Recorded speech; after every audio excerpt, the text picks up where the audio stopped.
നീ വന്നാ എങ്ങനെയുണ്ടായി നോട്ടം? ഓട്ടോ ഒക്കെ നല്ല രീതിയിലുണ്ടായിരുന്നു. മൈലേജ് ഉണ്ട് കേട്ടോ, നല്ല മൈലേജ് ഉണ്ടാ. പിന്നെ അളിയാ നമ്മുടെ ഈ വഴി ഒന്ന് വൃത്തിയാക്കണം കേട്ടോ. വഴി നമുക്ക് ശരിയാക്കണം. എന്നുവെച്ചാൽ അല്ലെങ്കിൽ എന്താ പറയുക, ഫ്രണ്ട് പിന്നും പൂഴ്സും ഷോക്ക് അബ്സോർവറും ഒക്കെ ഒന്നുകൂടെ കുറച്ചുകൂടെ ഓടും. വഴി ഇത് പ്രശ്നമാണ്. ഇച്ചിരി പണിയുണ്ട് കേട്ടോ. ഒരു 10 രൂപ മുടക്കേണ്ടതായിട്ടൊക്കെ ഉണ്ട്. ഇന്ന് ഓട്ടം തുടങ്ങിയല്ലേ ഉള്ളൂ. ഇല്ല, നമ്മളിപ്പോൾ ഒരു 10-20 കിലോമീറ്റർ ഓടിക്കഴിഞ്ഞപ്പോൾ എനിക്ക് അതിൻ്റെ കുറേ കാര്യങ്ങൾ മനസ്സിലായി. ഇത് പിടിക്കുന്നത് അത് വേണ്ട, അത് വെച്ചോ. അത് വേണ്ട, അത് വെച്ചോ. ചുമ്മാ കളിയാ കളിക്കാതെ വേണ്ടെന്ന് അളിയാ. ഇതുകൊണ്ട് പിടിച്ചോ നീ. ഈ രീതിയിലൊക്കെ മതി കാര്യങ്ങൾ. അല്ലെങ്കിൽ എന്തോ എനിക്ക് അതിനൊരു മനസ്സിന് ചാവി വെച്ചോ. ഞാൻ രാവിലെ ഇവിടെ വന്ന് ചാവി മേടിക്കാം, വണ്ടി എടുക്കാം. അതിൻ്റെ രീതി എങ്ങനെയാണ് അതങ്ങനെ ഇരുന്നോട്ടെ. പിന്നെ ആയിക്കോട്ടെ, ശരി. അല്ല ഇത് കഴുകണ്ടേ? കഴുകണത് നമുക്ക് സർവീസ് സ്റ്റേഷനിൽ കൊടുത്ത് കഴുകാം. അല്ലെങ്കിൽ ജമന്തിയൊക്കെ രാവിലെ വെറുതെ കഴിക്കണമെങ്കിൽ ഇച്ചിരി ഒന്ന് വണ്ടി കഴുകാൻ പറയും. അല്ലെങ്കിൽ ഒരു കാര്യം ചെയ്യാം, പെണ്ണുങ്ങളോട് കഴുകാൻ പറയാം. നമുക്ക് എന്തെങ്കിലും ചില്ലറ കൊടുക്കാം. 20-25 റുപ്യ കൊടുക്കാന്ന് പറയും വണ്ടി കഴുകണേന്. അവർക്കും ഒരു വരുമാനം ആയിക്കോട്ടെ. ക്ഷീണമുണ്ട്.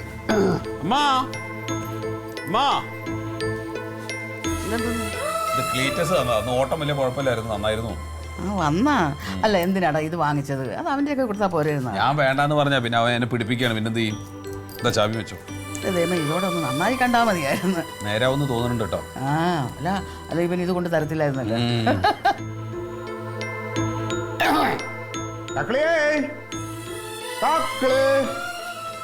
തങ്കം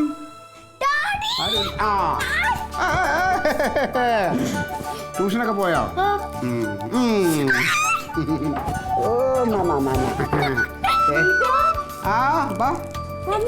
എവിടെ? അതല്ലേ, ഇത് നിനക്ക് മേയാനുള്ള സാധനം. ക്ലീറ്റോനെ കണ്ടിട്ടപ്പോഴേ ഓട്ടോയിലെ മോഹൻലാലിനെ പോലെ ഇരിക്കുന്ന ക്ലീറ്റ.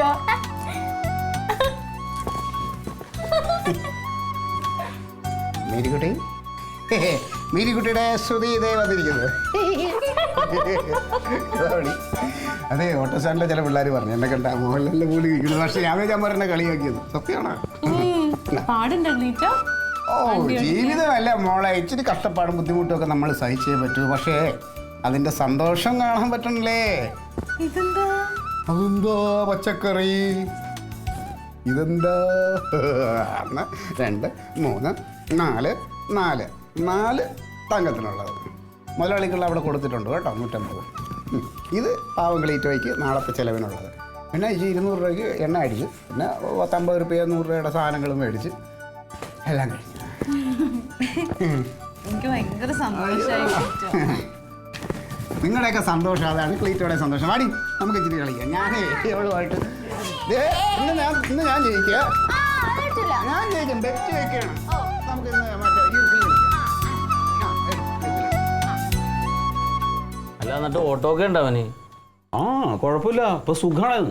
ശരി. എന്തായാലും എന്റെ തങ്കത്തിനെ കാണുമ്പോൾ എനിക്കൊരു സമാധാനം പോകും. കാരണം രാവിലെ അവളുടെ ചിരിച്ചൊരു മുഖം കാണുമ്പോണ്ടല്ലോ, മറ്റത് അതിന്റെ കാര്യം ആലോചിച്ചിട്ട് എനിക്ക് ആകെ വിഷമായിരുന്നു. വാടകയൊക്കെ കൊണ്ടുവന്ന് തരാറുണ്ട് ഇവൻ. പിന്നെന്താ, കൃത്യമാണ് വാടകയൊക്കെ. ഇതുവരെ ഒരു കുഴപ്പമില്ല. രാവിലെ നേരത്തെ വണ്ടി എടുക്കും, 6 മണിയാകുമ്പോൾ വണ്ടി എടുത്ത് അങ്ങ് പോകും. പിന്നെ ഒരു 7 മണി 8 മണിയൊക്കെ ആകുമ്പോഴാണ് തിരിച്ചു വരും. വീട്ടിലേക്കുള്ള സാധനങ്ങളും കൊണ്ടുവരും. കൊച്ചിൻ്റെ അടുത്ത് കൊച്ചിന് എന്തെങ്കിലും കഴിക്കണം വെച്ചാൽ അത് വാങ്ങിച്ചു കൊടുക്കും. ഒരു കുഴപ്പമില്ല, സുഖമാണ്. ശരി. എന്ത് നേരാവുകയാണെങ്കിൽ ഇതോടുകൂടി നേരാവും. പക്ഷേ എൻ്റെ ഒരു കണക്കൂട്ടൽ ഇവൻ എന്ത് ചെയ്താലും നേരാവും തോന്നല്ല കേട്ടാ. 3-4 ദിവസം കൊണ്ടു കിടക്കും, അത് കഴിയുമ്പോൾ പഴയ പോലെ തന്നെ ആക്കും. ഇത് കുഴപ്പമില്ലടാ, ഇതെന്തായാലും ഒത്തുന്നാണ് എനിക്ക് തോന്നുന്നത്. എടാ കനക ഇവനൊക്കെ മേലനങ്ങാതെ തിന്ന് ശീലിച്ചു പോയി, മനസ്സിലായ? ഇപ്പൊ വന്നപ്പോൾ പെണ്ണുമ്പുള്ള പണിയെടുത്ത് കൊടുക്കും, എന്തെങ്കിലും ആവശ്യം വന്നാൽ നിന്നെ പറ്റിക്കും. ഒരു നിവർത്തിയിലെ പുറത്തോട്ട് ഇറങ്ങി ആരെങ്കിലും നെഞ്ചത്താവും കയറും. രക്ഷപ്പെടുകയാണെങ്കിൽ ഇതുകൊണ്ട് രക്ഷപ്പെടും. മാത്രമല്ല, ഞാൻ അവനോട് കാര്യങ്ങൾ പറഞ്ഞ് ബോധ്യപ്പെടുത്തിയിട്ടുണ്ട്. 1-2 രൂപയുടെ കളിയല്ലത്. അവിടുന്ന് ഇവിടുന്ന് കടം മേടിച്ചിട്ടും പിന്നെ അമ്മാവൻ തന്ന കുറച്ച് പൈസയും ഇതൊക്കെ പാടെ ഇട്ടിട്ടാണ് ഈ സാധനം വാങ്ങിച്ചത്. മാത്രമല്ല, സാലറി സർട്ടിഫിക്കറ്റ് വെച്ചിട്ടുള്ള സംഭവമൊക്കെ അവനോട് ഞാൻ പറഞ്ഞിട്ടുണ്ട്. അല്ലാതെ ഇനി കളിക്കാൻ നിന്ന് കഴിഞ്ഞാൽ കളി പടിയെന്ന് ഞാൻ പറഞ്ഞിട്ടുണ്ട്. അപ്പം അതുകൊണ്ട് വേറെ കുഴപ്പമൊന്നും ഉണ്ടാവില്ല എന്ന് വിചാരിക്കാം. നന്നായ അവന് കൊള്ളാം. നിന്റെ പോലെയൊന്നും ക്ഷമ ഒരാളും കാണിക്കൂല കേട്ടാ. എന്ത് പറഞ്ഞാലും അവന് ചെയ്ത് കിട്ടി ശീലമായി പോയില്ലേ. ഇപ്പൊ നമുക്ക് അവനോട് വാശിയോ വൈരാഗ്യമോ കുറുമ്പോ ഒന്നും ഉണ്ടായിട്ടല്ല ഞാൻ പറയണത്. നിന്റെ കട്ടപ്പാട് കണ്ടിട്ട് പറഞ്ഞു പോണേന്ന്, അല്ലാതെ എനിക്കെന്താ. ഹലോ, എന്താ അമ്മാവാ? എന്ത് ആക്സിഡന്റോ? എവിടെ വെച്ച്? എന്താ അമ്മാവ ഈ പറയണേ? എന്നിട്ട് അവനെന്തേലും പറ്റിയോ? എന്താ വണ്ടിയിലുള്ള ആളുകളൊക്കെ ജനറൽ ഹോസ്പിറ്റലിലേക്കോ? എനിക്ക് വയ്യ. എന്നിട്ട് അമ്മാവൻ എവിടെയാ?